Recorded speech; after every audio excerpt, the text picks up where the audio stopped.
এই বছর টি-20 বিশ্বকাপে ভারতীয় দল চ্যাম্পিয়ন হওয়ার পর বিরাট কোহলি এবং রোহিত শর্মার সঙ্গে অন্যতম অভিজ্ঞ অলরাউন্ডার রবীন্দ্র জাডেজাও কিন্তু আন্তর্জাতিক টি-20 ফরম্যাট থেকে অবসরের সিদ্ধান্ত নেন।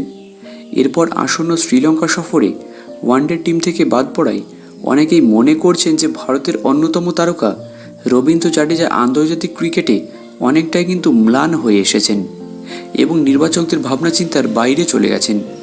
তবে সমস্ত জল্পনা উড়িয়ে দিয়ে এবার ভারতীয় টিমের প্রধান কোচ গৌতম গম্ভীর এবং প্রধান নির্বাচক অজিত আগারকার স্পষ্ট করে দিলেন যে আসন্ন একাধিক গুরুত্বপূর্ণ টেস্টের সিরিজের কথা মাথায় রেখেই রবীন্দ্র জাডেজাকে বিশ্রাম দেওয়া হয়েছে। ফলে তিনি ওয়ানডে টিমে আবারও ফিরে আসবেন। অজিত আগারকার বলেন, জাডেজা বিশ্বকাপে দুর্দান্ত পারফরমেন্স করেছেন, তিনি মোটেও বাদ পড়েননি।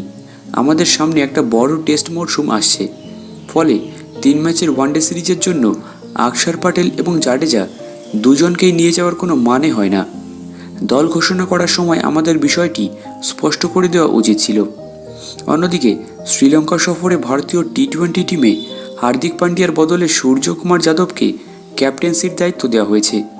তবে ধারাবাহিকভাবে ব্যর্থ হওয়ার পর ওয়ানডে এবং টেস্টের টিমে তার জায়গা পাওয়ার কোনো সম্ভাবনা নেই বলে এবার প্রধান কোচ গম্ভীর এবং প্রধান নির্বাচক অজিত আগারকার স্পষ্ট করে দিলেন। আগারকার এই বিষয়ে বলেন, না, আমরা ওয়ানডে টিমের জন্য সূর্যকুমারের বিষয়ে ভাবনা চিন্তা করিনি। গত বছর ওয়ানডে বিশ্বকাপে দুরন্ত পারফরমেন্স করা শ্রেয়াস আইয়ার, KL রাহুল ফিরে এসেছেন, ঋষভ পান্ত ওয়ানডে ফরম্যাটে ফিরেছেন। ফলে সূর্যকুমার যাদবকে শুধুমাত্র একজন টি-20 প্লেয়ার হিসেবেই দেখা হচ্ছে।